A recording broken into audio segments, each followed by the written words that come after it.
நீங்கள் பார்த்துக் கொண்டிருப்பது NN TV, நாட்டுக்கோட்டை நகரத்தார் டிவி குழுமத்திலிருந்து மற்றொரு யூடியூப் சேனல். சப்ஸ்கிரைப் செய்யுங்கள், லைக் செய்யுங்கள், ஷேர் செய்யுங்கள். NN TV. ராமாயணத்திலே தசரதன் ஒரு கேள்வியை எழுப்பினான். தன்னுடைய மனதிற்குள்ளே கேட்டான், இந்த உலகத்திலேயே துன்பமற்றவர்கள் யார்? நாட்டை ஆளக்கூடிய மன்னாதி மன்னனா? வானத்திலே வாழக்கூடிய தேவர்களா? தேவர்களுக்கெல்லாம் தலைவனான இந்திரனா? 5 புலன்களையும் அடக்கி ஆளக்கூடிய யோகியா? இப்படி ஒரு கேள்வியை தன்னுடைய மனதிற்குள்ளே எழுப்பிவிட்டு அவனே அதற்கு விடையும் சொன்னான். நாட்டை ஆளக்கூடிய மன்னாதி மன்னனும் இல்லை, வானத்திலே வாழ்கிற தேவர்களும் இல்லை, தேவர்களுக்கு தலைவனான இந்திரனும் இல்லை, 5 புலன்களையும் அடக்கி ஆளக்கூடிய யோகியும் இல்லை. யார் தெரியுமா துன்பமற்றவர்கள்? தம்முடைய சொற்களை மறுக்காமல் அப்படியே ஏற்றுக்கொண்டு செயல்படுகிற பிள்ளைகளை பெற்ற பெற்றோர்கள்தான் இந்த உலகத்திலேயே துன்பம் அற்றவர்கள் என்று சொன்னார். இந்த பாட்டை கேட்ட உடனே இந்த ஏபி நாகராஜனுக்கு ஒரு சின்ன சந்தேகம் வந்துருச்சு. ஆமா கவிஞரே, எனக்கு ஒரு சின்ன சந்தேகம்னார். என்னன்னு கேட்டார் கவியரசர். 1லிருந்து 12 வரை வரிசையா சொன்னீங்கல்ல, அதுல இடையில இந்த 11 மட்டும் சொல்லாம விட்டுட்டீங்களேன்னார். மற்றதெல்லாம் சொன்னார், ஆனா 11 மட்டும் சொல்லல. நாம இருந்தா என்ன சொல்லியிருப்போம்? ஆமா இந்த 11க்கு என்ன சொல்றதுன்னு தெரியல, அதனால விட்டுட்டோன்னு சொல்லியிருப்போம். ஆனால் கவியரசர் என்ன சொன்னார் தெரியுமா? பாட்டை நல்லா கவனிச்சு பாருங்க, தெரியும். நான் என்ன சொன்னேன்? முற்றானவன் மூல முதலானவன், முன்னிற்கும் பின்னிற்கும் நடுவானவன் சொன்னேன்ல. முன்னால சொன்னது 10, பின்னால சொன்னது 12, 2க்கும் நடுவில் உள்ளதுதாயா 11. நானும் இப்படித்தான் வகுப்பெடுக்கும் போது ஒரு நாள் ஒரு பொண்ணை பார்த்து சாதாரண ஒரு கேள்வி தான் கேட்டேன். ஏமா உஷா உனக்கு பாட தெரியுமா? இவ்வளவுதான் நான் கேட்ட கேள்வி. உடனே அந்த உஷா எழுந்திருச்சு, கர்நாடிக் மியூசிக்கா இல்லை சினிமா பாட்டான்னா. இப்போ யாருமா கர்நாடிக் மியூசிக்கெல்லாம் ரசிக்கிறாங்க? ஒரு திரையிசை பாடலே பாடுன்னு. அப்படின்னா சோகமான பாட்டா இல்லை சந்தோஷமான பாட்டானா? வாழ்க்கையே சோகமாக தானே இருக்குது, சந்தோஷமாக ஒரு பாட்டை பாடுன்னு. அப்போ சோலோவா டூயட்டானா? சரி டூயட்டாவே ஒரு பாட்டை பாடுன்னு. அப்போ சிவாஜி பத்மினி நடித்த படத்துலேருந்து பாடவா, எம்ஜிஆர் ஜெயலலிதா நடித்த படத்துலேருந்து பாடவானா? சரி சிவாஜி பத்மினி படத்துலேருந்தே பாடுமான்னு. அப்படின்னா டிஎம்எஸும் பி சுஷ்லாவும் சேர்ந்து பாடினதா இல்லை ஏஎம் ராஜாவும் ஜிக்கியும் சேர்ந்து பாடினதான்னா? நான் சொன்னேன் டிஎம்எஸ் பி சுஷ்லா காம்பினேஷன் நல்லாயிருக்கும், அதையே பாடுமான்னு. அப்படின்னா கண்ணதாசன் எழுதுனதா இல்லை பட்டுக்கோட்டை கல்யாண சுந்தரம் எழுதுனதான்னா? கண்ணதாசன் பாட்டில் கற்பனை நல்லாயிருக்கும், அதையே பாடுன்னு. அப்போ MS விஸ்வநாதன் இசையமைச்சதா அல்லது ஜி ராமநாதன் இசையமைச்சதான்னா? எனக்கு கோபம் வந்துருச்சு. உன்னையே போய் பாட சொன்னேன் பாரு, என்னையே செருப்பால் அடிக்கணும்னே. உங்கள் செருப்பாலையா ஏன் செருப்பாலையான்னா? பாட சொன்னது நான் தான்பா, ஏன் செருப்பாலே அடினேன். அப்படின்னா வலது கால் செருப்பாலையா இடது கால் செருப்பாலையான்னா? முடிய பிச்சுட்டு போக வேண்டியதானே, உங்க முடியவா ஏன் முடியவாங்கிறா? கேள்வி கேட்டால் பதிலே வராதுங்க. நல்லாவின் பால் முழுதும் கன்றுக்கு இல்லை, நறும் பூவின் மனம் முழுதும் சோலைக்கு இல்லை, நெல்லாகும் கதிர் முழுதும் நிலத்துக்கில்லை, நிறைகின்ற நீர் முழுதும் குளத்துக்கில்லை, பல்லாகும் கனி முழுதும் மரத்துக்கில்லை, பண் நரம்பின் இசை முழுதும் யாழுக்கில்லை, எல்லாமும் பிறர் குழைக்க காணுகின்றேன், என் வாழ்வும் பிறர் குழைக்க வேண்டும் வேண்டும் என்று அந்த பாடலிலே சொல்கிறார். அப்படிப்பட்ட உள்ளங்கள் படைத்த நடை பயின்ற காலத்திலேயே கொடை பயின்ற இனம்தான் நம்முடைய இனம். பட்டினத்து பிள்ளையார் சொல்வாரே, பிறக்கும் போது யாரும் கொண்டு வரப்போவது கிடையாது, போகும்போது கொண்டு போகப் போவதும் கிடையாது, இடையிலே கிடைத்ததுதான் இந்த செல்வம். அதை சிவன் எதற்காக தந்திருக்கிறான் என்றால் பிறருக்கு கொடுக்க வேண்டும் என்பதற்காகத்தான் தந்திருக்கிறான் என்று.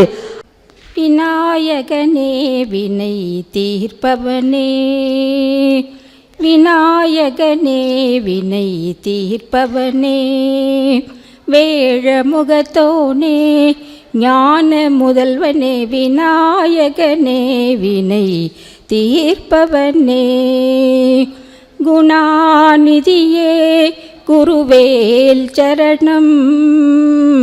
ஆஹா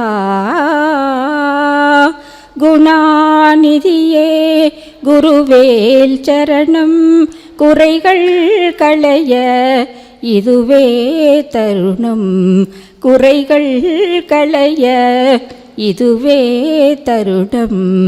விநாயகனே வினை தீர்ப்பவனே, உமாபதியே உலகம் என்றாய், ஒரு சுற்றினிலே வலமும் வந்தாய், கணநாதனின் மாங்கனியை உண்டாய்.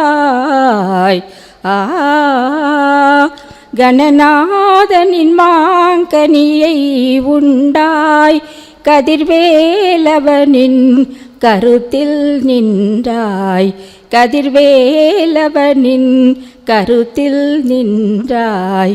விநாயகனே வினை தீர்ப்பவனே. பேரன்பிற்கும் பெரு வணக்கத்திற்கும் உரிய 80ஆம் ஆண்டு நிறைவு விழாவை கண்டு மகிழ்ந்திருக்கின்ற உயர்திரு பெத்த பெருமாள் அண்ணன் அவர்களே, அவர்கள் இல்லத் துணைவியார் திருமதி ஏகம்மையாச்சி அவர்களே, அவர்களை வாழ்த்தி அமர்ந்திருக்கின்ற பேரன்பிற்கும் பெரு வணக்கத்திற்கும் உரிய மாண்புமிகு நீதிபதி அவர்களே, பொற்கிழி கவிஞர் போற்றுதலுக்கும் பாராட்டுதலுக்கும் உரிய அருமை சகோதரர் திரு சோசோமி அவர்களே, இன்னும் வாழ்த்த இருக்கின்ற பெருமக்களே, அவர்களை உள்ளத்தால் வாழ்த்தி கொண்டிருக்கின்ற நல்லோரே, விழாவிற்கு வருகை புரிந்துள்ள பெரியோர்களே, தாய்மார்களே, இளைஞர்களே, அன்பு குழந்தைகளே, உங்கள் அனைவரையும் வணங்கி மகிழ்கிறேன். குன்றத்த கோபுரத்தை குடிசை ஒன்று புகழ்தல் இல்லை, விண்ணொத்த மலை அதனை மடு ஒன்று வாழ்த்தல் இல்லை, அளப்பரிய கடல் அதனை நதி ஒன்று போற்றல் இல்லை.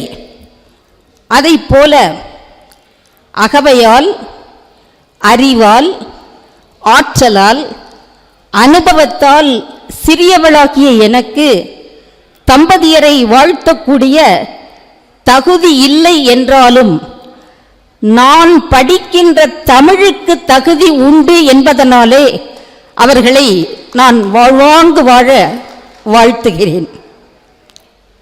ஒரு பெரிய கப்பல் போய்கொண்டிருந்தது. பல பேர் வேடிக்கை பார்த்து கொண்டிருந்தார்கள். ஒரு 16 வயது பருவ மங்கை தவறி கடல்ல விழுந்துட்டா. ஐயோ காப்பாத்துங்க, ஐயோ காப்பாத்துங்கன்னு கதறா. யாருமே காப்பாத்துறதுக்கு முன் வரல. திடீர்னு ஒரு 90 வயது கிழவர் குதிச்சாரு. மேலே இருந்தவங்க நூல் ஏணியை போட்டாங்க. இவங்க 2 பேருமா மேலே ஏறி வந்தாங்க. உடனே ஒரு இளைஞன் பாராட்டு விழா எடுத்தான்.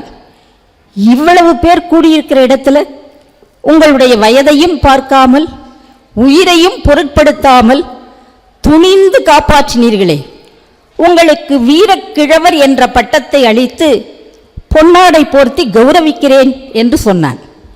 உடனே அந்த பெரியவர் சொன்னார், நீ வீரக்கிழவருங்கிற பட்டம் கொடுக்கறதெல்லாம் இருக்கட்டும், பொன்னாடை பொறுத்துறத பிறகு பார்த்துக்கலாம். எனக்கு இப்போ ஒரு உண்மை தெரிஞ்சாகணும். என்னை தள்ளி விட்டது யாருன்னு கேட்டார். அவரா குதிச்சு காப்பாத்தல, யாரோ தள்ளி விட்டுருக்காங்க, விழுந்திருக்காரு, காப்பாத்தியிருக்கார், அவ்வளவுதான். இந்த நிகழ்ச்சியை நான் எதற்காக குறிப்பிடுகிறேன் என்று சொன்னால், இன்றைக்கு தகுதி இல்லாதவர்களுக்கெல்லாம் கூட பாராட்டு கிடைக்கிறது. ஆனால் உண்மையிலேயே பாராட்டு பெறுவதற்கு தகுதி படைத்தவர்கள் அழகம்மை, லக்ஷ்மி, சொர்ணவல்லி ஆட்சி மூவரும். ஏன் தெரியுமா? சமுதாயமே திசை தடுமாறி சென்று கொண்டிருக்கிற இந்த வேளையிலும் தொலைக்காட்சிக்கு முன்னால் அமர்ந்து நம்முடைய முகவரிகளை தொலைத்துக் கொண்டிருக்கிற இந்த காலகட்டத்திலும் அவர்கள் பெற்றோர்களுக்கு இணைந்து விழா எடுத்து கொண்டாடி கொண்டிருக்கிறார்கள் என்று சொன்னால் அவர்களை முதலிலே நாம் பாராட்டுவதற்கு கடமைப்பட்டிருக்கிறோம். ராமாயணத்திலே தசரதன் ஒரு கேள்வியை எழுப்பினான். தன்னுடைய மனதிற்குள்ளே கேட்டான், இந்த உலகத்திலேயே துன்பம் அற்றவர்கள் யார்? நாட்டை ஆளக்கூடிய மன்னாதி மன்னனா? வானத்திலே வாழக்கூடிய தேவர்களா? தேவர்களுக்கெல்லாம் தலைவனான இந்திரனா? 5 புலன்களையும் அடக்கி ஆளக்கூடிய யோகியா? இப்படி ஒரு கேள்வியை தன்னுடைய மனதிற்குள்ளே எழுப்பிவிட்டு அவனே அதற்கு விடையும் சொன்னான். நாட்டை ஆளக்கூடிய மன்னாதி மன்னனும் இல்லை, வானத்திலே வாழ்கிற தேவர்களும் இல்லை, தேவர்களுக்கு தலைவனான இந்திரனும் இல்லை, 5 புலன்களையும் அடக்கி ஆளக்கூடிய யோகியும் இல்லை. யார் தெரியுமா துன்பமற்றவர்கள்? தம்முடைய சொற்களை மறுக்காமல் அப்படியே ஏற்றுக்கொண்டு செயல்படுகிற பிள்ளைகளை பெற்ற பெற்றோர்கள்தான் இந்த உலகத்திலேயே துன்பம் அற்றவர்கள் என்று சொன்னார்.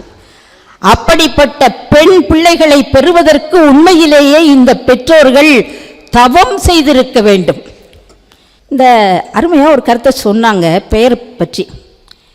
பெயர் பொருத்தங்கிறது எல்லாருக்கும் வாய்க்காதுங்க. வருஷம் 365 நாள் மருத்துவமனைக்கு போவான்.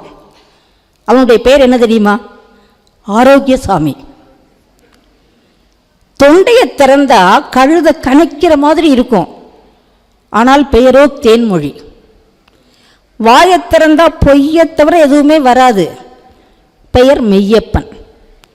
பெயர் பொருத்தங்கிறது எல்லாருக்கும் வாய்க்காது, ஆனால் இவர்கள் இருவருக்குமே பெயர் பொருத்தம் வாய்த்திருக்கிறது. ஏனென்றால் அண்ணன் அவர்கள் பெரும் ஆள். ஒன்று சமுதாயத்திலே பெரிய ஆள், இன்னொன்று பெருமாள், இறைவனுடைய பெயரை தாங்கி இருக்கிறார்கள். ஆட்சி அவர்களோ ஏக அம்மை. ஏக அம்மை என்றால் ஒரே அம்மைதான். இந்த உலகத்தில் சக்தி ஒன்று தான். இன்னும் சொல்ல போனா பெருமாள் வைணவம், அம்மை சக்தி சிவம். அங்கே வைணவமும் சமயமும் சேர்ந்து அவர்களுடைய பெயரிலே எவ்வளவு பொருத்தமாக அமைந்திருக்கிறது என்று பார்க்கிறோம். உயிர் காக்கக்கூடிய உன்னதமான பணியை, மகத்தான மருத்துவ பணியை செய்து வருகிற நம்முடைய அண்ணன் அவர்கள் ஆர்ப்பாட்டம் இல்லாமல் அமைதியாக செயல்படக்கூடியவர்கள், எப்பொழுதுமே மலர்ந்த முகத்தோடு இருக்கக்கூடியவர்கள், அன்பாக பழகக்கூடியவர்கள், இனிமையான சொற்களை பேசக்கூடியவர்கள். கண்ணதாசன் ஒரு பாடலிலே சொல்லுவார், உண்மையை சொல்லி நன்மையை செய்தால் உலகம் உன்னிடம் மயங்கும், நிலை உயரும் போது பணிவு கொண்டால் உயிர்கள் உன்னை வணங்கும் என்று. நிலை உயர உயர அவர்களிடத்திலே பணிவு இருக்கிறது. அப்படிப்பட்ட பண்புகளுக்கு சொந்தக்காரர் தான் அவர்கள். அவர்களுடைய எல்லா செயல்களிலும் உறுதுணையாக இருப்பவர்கள் நம்முடைய ஏகம்மையாட்சி அவர்கள். இந்த இடத்திலே நான் ஒன்றை பெருமையோடு சொல்லிக்கொள்ள விரும்புகிறேன். அவர்கள் படித்த கல்லூரியில் தான் நான் படித்து பணியாற்றினேன். இன்னும் சொல்ல போனால் அவர்கள் ஆட்சி தங்கச்சி 5 பேருங்க. அத்தனை பேருமே மதுரையிலே பாத்திமா கல்லூரியிலே பயின்றவர்கள் எனக்கு தெரியும். நாங்கள் ஒரு முறை பொன்விழா கொண்டாடுவதற்காக, பொன்விழா அரங்கம் கட்ட வேண்டும் என்பதற்காக, நன்கொடை திரட்டுவதற்காக ஒவ்வொரு வீடாக சென்றோம். ஏற்கனவே அந்த கல்லூரியிலே படித்த மாணவியருடைய இல்லத்திற்கெல்லாம் சென்றோம்.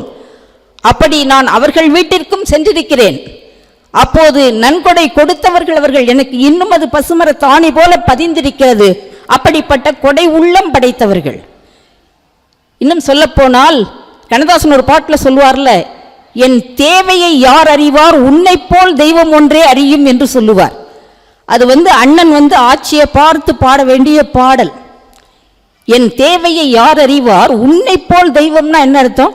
உனக்கு எப்படி தெரிகிறதோ அது போல தெய்வத்திற்கும் தெரியும் என்று சொன்னால் தெய்வத்திற்கே 2வது இடத்தை கொடுத்து விட்டார்.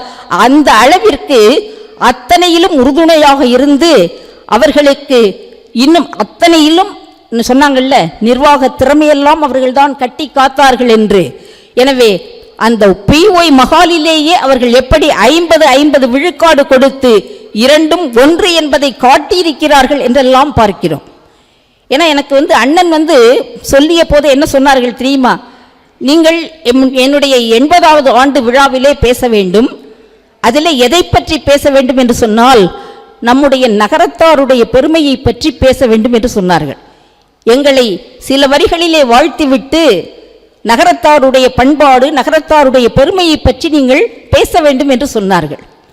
நகரத்தார் என்று சொன்னாலே கண்ணதாசன் அற்புதமாக ஒரு கவிதையிலே சொல்லுவார், சிந்துவெளி புகழ் காத்து சீர்காத்து திறம் காத்து தென்னாடு வந்த குலமே, திருவுடைய சோழனவன் செம்மான் புகார் நகரில் திருக்கோயில் கொண்ட குலமே, வந்த வழி மறவாது வாய்மை நெறி தவறாது வாழ்வாங்கு வாழ்ந்த குலமே, வாணிபமும் மத நெறியும் வளர்ந்தோங்கி நாள்தோறும் வளமாக வந்த குலமே, என் தமிழர் நாடெங்கும் இறைப்பணியே பெரிதென்று எந்நாளும் செய்த குலமே. அதில் சொல்றார் பாருங்க, கடல் ஓடி மலை நாடும் பிற நாடும் சென்றார்கள், கப்பல் வராத போதே காற்றினிலே பாய் போட்டு கடவுளையே துணை வைத்து கலங்களெல்லாம் சென்ற போதே நடமாடும் சிவமாக திருநீரும் சந்தனமும் நதி போல பூசும் உடலே நமச்சிவாய என்று நாள்தோறும் சொல்லுமவர் நயமான சிவந்த இதழே என்று சொல்லுவார். இன்னொரு பாட்டில் எப்படி சொல்றார் பாருங்க, நம்ம நகரத்தாருக்கு ஈடாக இறைப்பணி செய்யக்கூடியவர்கள் யாருமே கிடையாது.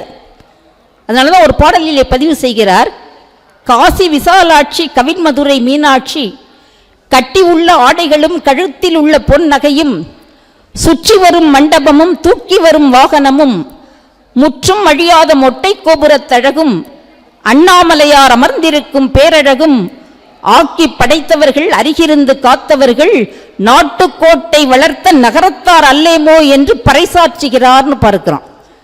முருகப்பெருமானுக்கு அவனை பார்ப்பதற்காக இன்னைக்கு எவ்வளவு பேர் பாத யாத்திரை செல்கிறார்கள்னு பார்க்கிறோம்.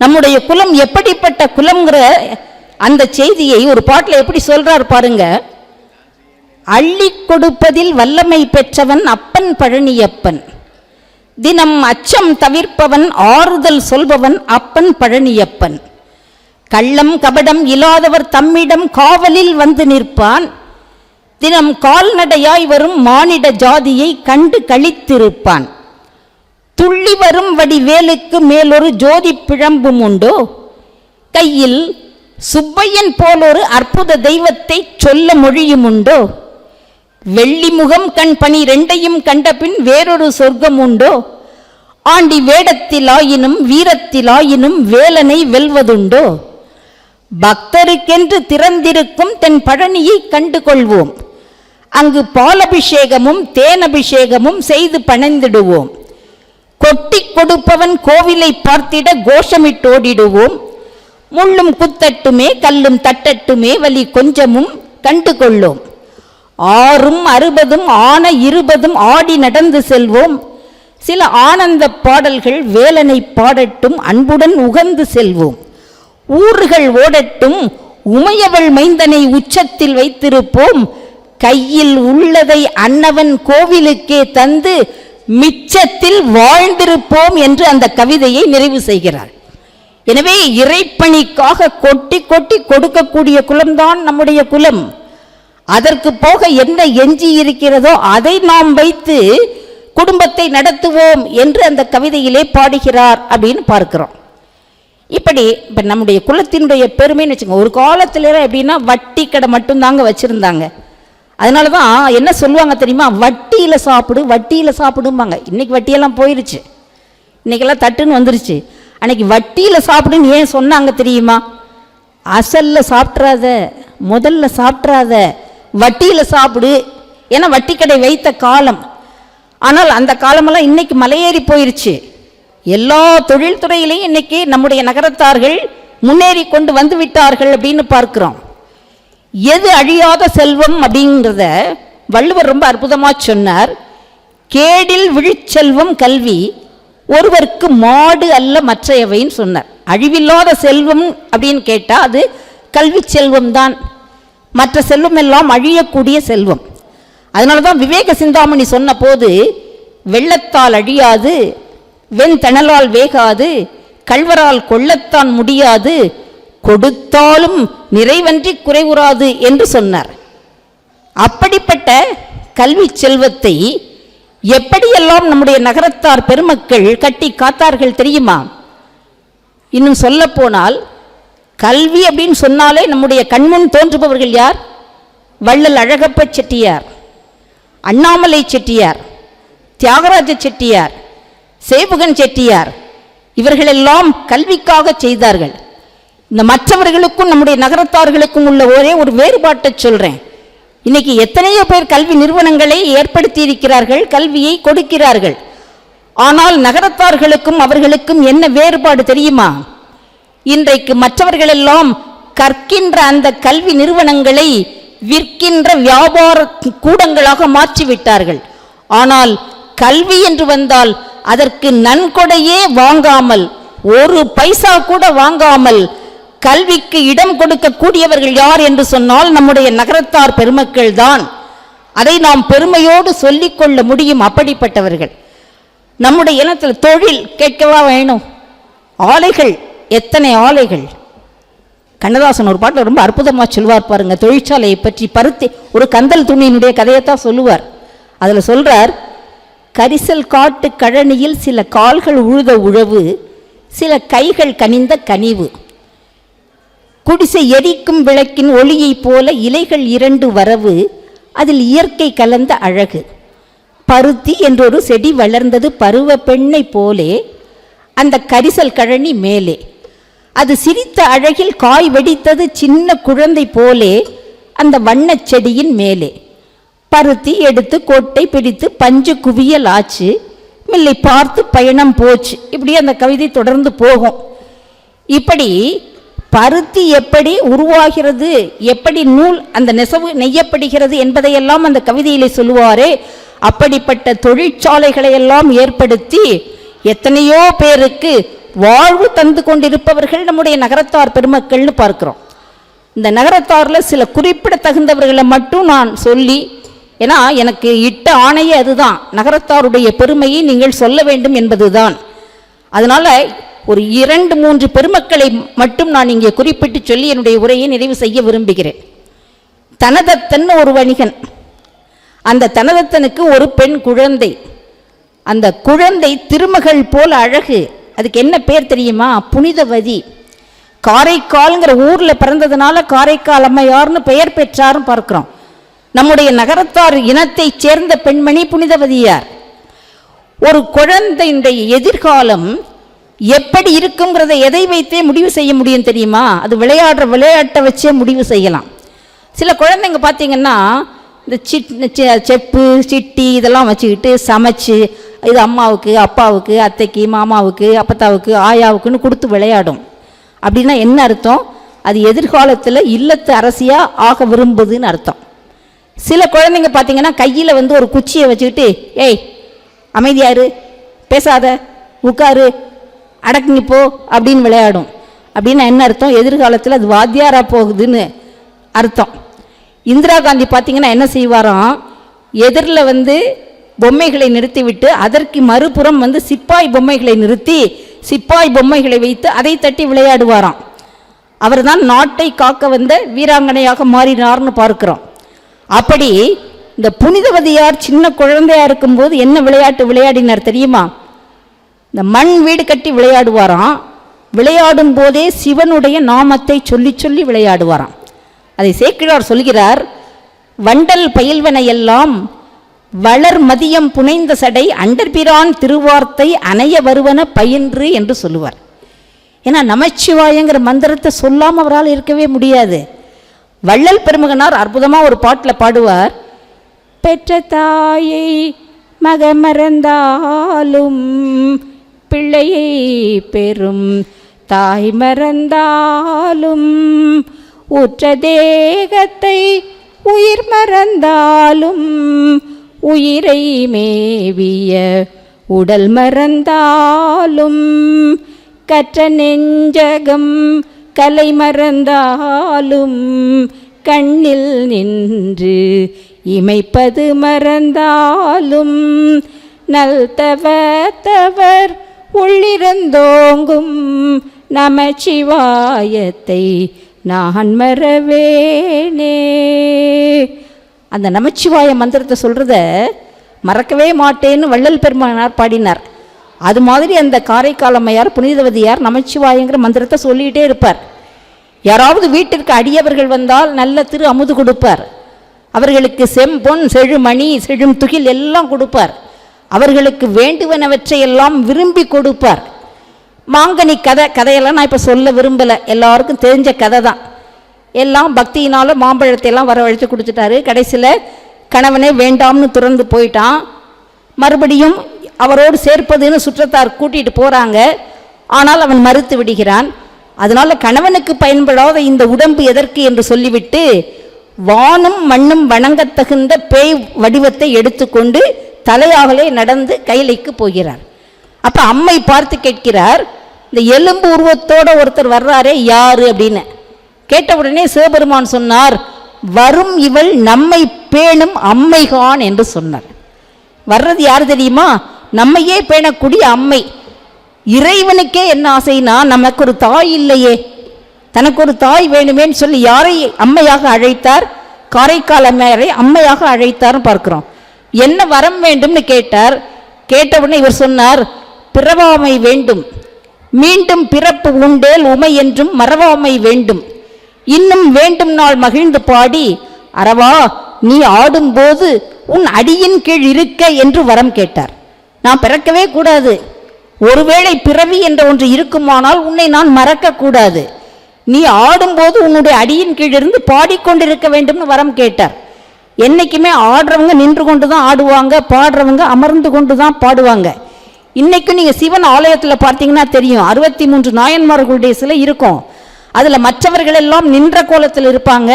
காரைக்கால் அம்மையார் மட்டும்தான் அமர்ந்த கோலத்தில் இருப்பார். ஏன்னா அவர் கேட்ட வரம் அப்படின்னு.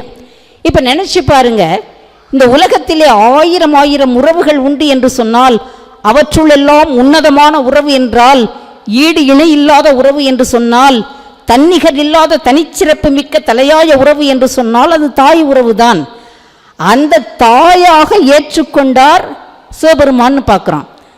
சிவபெருமான் என்ன நினைச்சிருப்பார் தெரியுமா? தன் மீது கொண்ட பக்தியினால தானே அந்த மாங்கனியை வரவழைக்க முடிந்தது. மாங்கனியை வரவழைத்ததனால் தானே கணவன் பிரிந்து போனான். கணவன் பிரிந்து போனதனால தானே குழந்தை பேர் இல்லாமல் போயிற்று. குழந்தை பேர் இல்லாததுனால இந்த சமுதாயம் அவரை பார்த்து மலடி மலடி என்றல்லவா பழி தூற்றும்.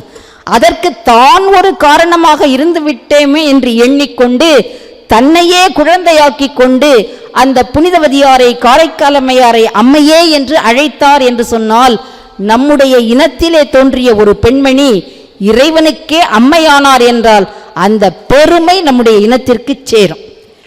அதே போல அரசவை கவிஞர் கவியரசர் கண்ணதாசன், அவரை மறந்துட்டு பேச முடியுமா? ஏன்னா இறைப்பணி மட்டுமல்ல, தமிழ்ப்பணியையும் சேர்த்து செய்தவர் கவியரசர் கண்ணதாசன் பார்க்கிறோம். அவர் பாடாத தெய்வமே கிடையாது, அத்தனை தெய்வங்களையும் பாடினார். சிவனை பாடணுமா பாடுவார். எப்படி பாடுறார் பாருங்க. ஒன்றானவன் உருவில் இரண்டானவன், உயர்வான செந்தமிழில் மூன்றானவன், நன்கான வேதத்தில் நான்கானவன், நமச்சிவாய என ஐந்தானவன், இன்பச் சுவைகளுக்குள் ஆறானவன், இன்னிசை ஸ்வரங்களில் ஏழானவன், சித்திக்கும் திசைகளில் எட்டானவன், தித்திக்கும் நவரச சொட்டானவன், பத்தானவன் அடியர் பற்றானவன், பன்னிருகை வேலவனை பெற்றானவன், முற்றானவன் மூல முதலானவன், முன்னிற்கும் பின்னிற்கும் நடுவானவன், ஆணாகி பெண்ணாகி அலியானவன், அவை ஒன்று தான் என்று நின்றானவன். பாடுபடி போகுது. ஒன்றானவன் சிவபெருமான் ஒருத்தன்தான். உருவில் இரண்டானவன், இடது பாகத்தை உமையம்மைக்கு கொடுத்து வலது பாகத்திலே தான் இருந்து உருவத்தில் இரண்டாக இருக்கிறான். தமிழ்கடவுள்னு சொல்றமே சோமாஸ்கந்த மூர்த்தியோடு சேர்ந்து மூன்றாக இருக்கிறான். ரிக் யஜுர் சாமம் யதர்வனம்னு சொல்றமே அந்த 4 வேத பொருளாகவும் இருக்கிறான். நமச்சிவாய என்று சொல்லக்கூடிய 5 எழுத்து மந்திரமாகவும் இருக்கிறான். இப்படியே சொல்லிட்டே போனார்ல. இந்த பாட்டை கேட்ட உடனே இந்த ஏபி நாகராஜனுக்கு ஒரு சின்ன சந்தேகம் வந்துருச்சு. ஆமா கவிஞரே, எனக்கு ஒரு சின்ன சந்தேகம்னார். என்னன்னு கேட்டார் கவியரசர். 1லிருந்து 12 வரை வரிசையா சொன்னீங்கல்ல, அதுல இடையில இந்த 11 மட்டும் சொல்லாம விட்டுட்டீங்களேன்னார். மற்றதெல்லாம் சொன்னார், ஆனா 11 மட்டும் சொல்லல. நாம இருந்தா என்ன சொல்லியிருப்போம்? ஆமா இந்த 11க்கு என்ன சொல்றதுன்னு தெரியல, அதனால விட்டுட்டோன்னு சொல்லியிருப்போம். ஆனால் கவியரசர் என்ன சொன்னார் தெரியுமா? பாட்டை நல்லா கவனிச்சு பாருங்க, தெரியும். நான் என்ன சொன்னேன்? முற்றானவன் மூல முதலானவன், முன்னிற்கும் பின்னிற்கும் நடுவானவன் சொன்னேன்ல, முன்னால சொன்னது 10, பின்னால சொன்னது 12, ரெண்டுக்கும் நடுவில் உள்ளதுதான்யா 11ன்ட்ட. இதுதான் சமயோசித புத்தின்னு சொல்லுவோம். இப்படி சிவனை பாடணுமா, அற்புதமா பாடுவார். சக்தியை பாடணுமா, கேட்கவே வேண்டாம். எப்படி சொல்றாரு பாருங்க. பல்லுயிரும் படைத்த பரமனுக்கே சக்தி படைத்ததெல்லாம் முந்தன் செயலல்லவோ, சொல்லுக்கெல்லாம் சிறந்த சொல்லல்லவோ, சோதனை எனக்கல்ல உனக்கல்லவோ, வாராயோ ஒரு பதில் கூறாயோ, நிலவென வாராயோ அருள்மழை தாராயோ. அபிராமியை பார்த்து பாடுறார். இப்படி சக்தியையும் பாடுவார். ஏன்னா சாதாரணமாக நம்ம பேச்சு வழக்கில் ஒன்று சொல்லுவோம், சக்தி இருந்தால் செய்யி, இல்லைன்னா சிவனேன்னு கிடம்போம். அப்போ இந்த சிவனுக்கே சக்தியை கொடுக்கறது யாரு? சக்தி தான். இப்படி சக்தியை பாடுவார். முருகனை பாடணுமா, கேட்கவே வேண்டாம். ஒரு சான்று சொல்கிறேன். தேவர் படம் எடுத்து முடிச்சிட்டாரு, தெய்வம்ங்கிற படம். ஆனால் இன்னும் பாட்டு மட்டும் தயாராகலை. இன்னைக்காவது பாட்டு கிடைக்குமா கிடைக்காதா அப்படின்னு சொல்லி கேளுங்கிறாங்க. குன்னக்குடி வைத்தியநாதன் வர்றாரு, கண்ணதாசன் அறைக்குள்ளே உட்கார்ந்துருக்காரு. இன்னைக்காவது பாட்டு கிடைக்குமான்னு குன்னக்குடி வைத்தியநாதன் கேட்குறார். உடனே கண்ணதாசன் சொன்னார், பாட்டு தானே வேணும், மீட்டு வயலினை நான் பாட்டு தர்றேன்னார்.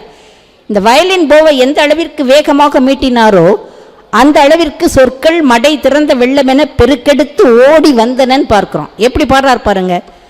சக்தி திருமகன் முத்துக்குமரனை மறவேன் நான் மறவேன், பக்தி கடல் என பக்தி பெருகிட வருவேன் நான் வருவேன், பரமனின் திருமகனே அழகிய தமிழ் மகனே, காண்பதெல்லாம் உனது முகம் அது ஆறுமுகம், காலமெல்லாம் எனது மனம் முருகுது முருகா, அதிபதியே குருபரனே அருள்நிதியே சரவணனே, மலையது நதியது அலையது கடலது சகலமும் உனதுரு கருணையில் எழுவது, வருவாய் குகனே வேலையா ஆ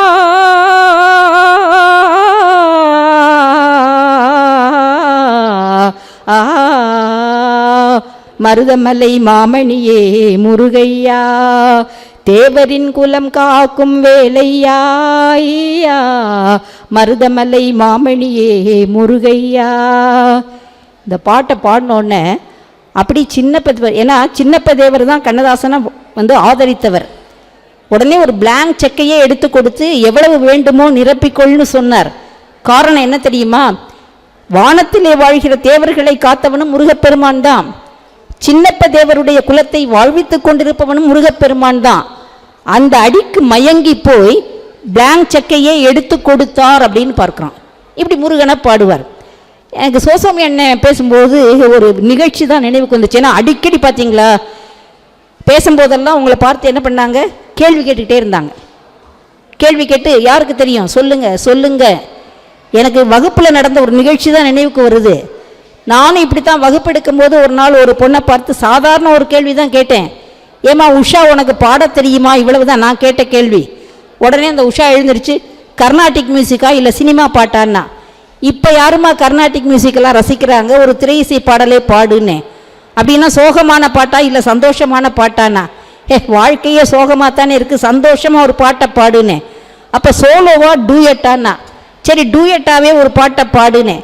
அப்போ சிவாஜி பத்மினி நடித்த படத்துலேருந்து பாடவா, எம்ஜிஆர் ஜெயலலிதா நடித்த படத்துலேருந்து பாடவான்னா? சரி சிவாஜி பத்மினி படத்துலேருந்தே பாடுமான்னு. அப்படின்னா டிஎம்எஸும் பி சுஷ்லாவும் சேர்ந்து பாடினதா இல்லை ஏஎம் ராஜாவும் ஜிக்கியும் சேர்ந்து பாடினதான்னா? நான் சொன்னேன் டிஎம்எஸ் பி சுஷ்லா காம்பினேஷன் நல்லாயிருக்கும், அதையே பாடுமான்னு. அப்படின்னா கண்ணதாசன் எழுதுனதா இல்லை பட்டுக்கோட்டை கல்யாண சுந்தரம் எழுதுனதான்னா? கண்ணதாசன் பாட்டில் கற்பனை நல்லாயிருக்கும், அதையே பாடுன்னு. அப்போ எம்எஸ் விஸ்வநாதன் இசையமைச்சதா அல்லது ஜி ராமநாதன் இசையமைச்சதான்னா? எனக்கு கோபம் வந்துருச்சு. உன்னையே போய் பாட சொன்னேன் பாரு, என்னையே செருப்பால் அடிக்கணும்னே. உங்கள் செருப்பாலையா ஏன் செருப்பாலையான்னா? பாட சொன்னது நான் தான்பா, ஏன் செருப்பாலே அடினேன். அப்படின்னா வலது கால் செருப்பாலையா இடது கால் செருப்பாலையான்னா? முடிய பிச்சுட்டு போக வேண்டியதானே, உங்கள் முடியவா ஏன் முடியவாங்கிறா? கேள்வி கேட்டால் பதிலே வராதுங்க, ஆனால் வரணும். கண்ணன் எப்படி நிற்பான்ங்கிறத கண்ணதாசன் பதிவு செய்கிறார் பாருங்கள். காணுகின்ற பொருள்களிலே கண்ணன் வந்தான், தேடுகின்ற இடங்களிலே கண்ணன் வந்தான். கேட்டவர்க்கு கேட்டபடி கண்ணன் வந்தான். கேள்வியிலே பதிலாக கண்ணன் வந்தான்.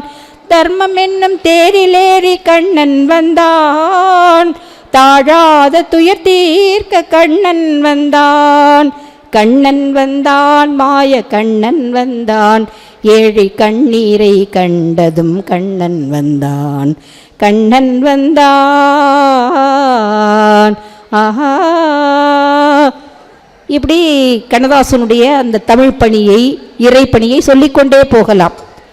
பாடுவார் முத்தப்ப செட்டியார்னு ஒருத்தர். அவர் ஒரு பாடல் எப்படி சொல்றார் பாருங்க. காடு வெட்டி போட்டு கடிய நிலம் திருத்தி வீடு கட்டி கொண்டிருக்கும் வேள் வணிகர் வீடுகட்கு அன்றைக்கு வந்த அம்மா இலக்குமியே என்றைக்கும் நீங்காதிரு என்று பாடுகிறார் அப்படின்னு பார்க்கிறோம்.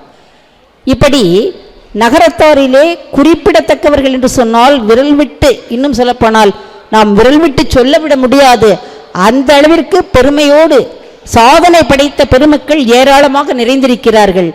அருமை சகோதரர் அவர்களுடைய ஆசான் அவர்கள் தன்னை இந்த அளவிற்கு உயர்த்தியவர் என்று சொல்வார்களே டாக்டர் வாசுப்ப மாணிக்கனார். அந்த டாக்டர் வாசுப்ப மாணிக்கனார் சொன்னார், நம்முடைய இனத்தினுடைய பெருமையே அதுதாங்க. ஏன்னா இன்றைக்கு சமுதாயமே எப்படி சென்று கொண்டிருக்கிறது, தான் வாழ்ந்தால் போதும் என்று எண்ணக்கூடிய தன்னல உள்ளங்கள் தலை தூக்கிவிட்ட காலம். மற்றவன் பொருளை கொள்ளையடித்தாவது கொற்றவன் வாழ்வு வாழ வேண்டும் என்று எண்ணக்கூடிய குன்றிய மனங்கள் கூடிவிட்ட காலம். கையூட்டு பெறாத வாழ்வும் ஒரு வாழ்வா என்று எண்ணி கை நீட்டி பிழைக்கும் நெறிகட்ட நெஞ்சங்கள் நிறைந்துவிட்ட காலம். இப்படிப்பட்ட காலத்தில் இப்படி இல்லாமல் ஒருவர் எப்படி வாழ வேண்டும் என்பதை காட்டிய இனம் நம்முடைய இனம். அதைத்தான் ஒரு பாடலிலே டாக்டர் வாசுப்ப மாணிக்கனார் சொல்லுகிறார். நல்லாவின் பால் முழுதும் கன்றுக்கு இல்லை, நறும் பூவின் மனம் முழுதும் சோலைக்கு இல்லை, நெல்லாகும் கதிர் முழுதும் நிலத்துக்கில்லை, நிறைகின்ற நீர் முழுதும் குளத்துக்கில்லை, பல்லாகும் கனி முழுதும் மரத்துக்கில்லை, பண் நரம்பின் இசை முழுதும் யாழுக்கில்லை, எல்லாமும் பிறர் குழைக்க காணுகின்றேன், என் வாழ்வும் பிறர் குழைக்க வேண்டும் வேண்டும் என்று அந்த பாடலிலே சொல்கிறார்.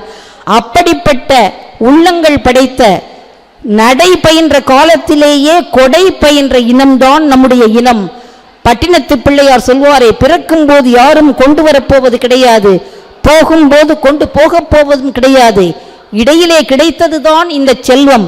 அதை சிவன் எதற்காக தந்திருக்கிறான் என்றால் பிறருக்கு கொடுக்க வேண்டும் என்பதற்காகத்தான் தந்திருக்கிறான் என்று அந்த ஆழமான கருத்தையெல்லாம் உள்வாங்கிக் கொண்டு அதன் வழியிலே செல்லக்கூடிய நம்முடைய இனம் இன்னும் மென்மேலும் இந்த வழியிலே சென்று நம்முடைய வீட்டிற்கும் நம்முடைய நாட்டிற்கும் நாம் புகழ் சேர்க்க வேண்டும் என்பதையும் சொல்லி நிறைவாக தம்பதியரை வாழ்த்தி விடைபெறுகிறேன்.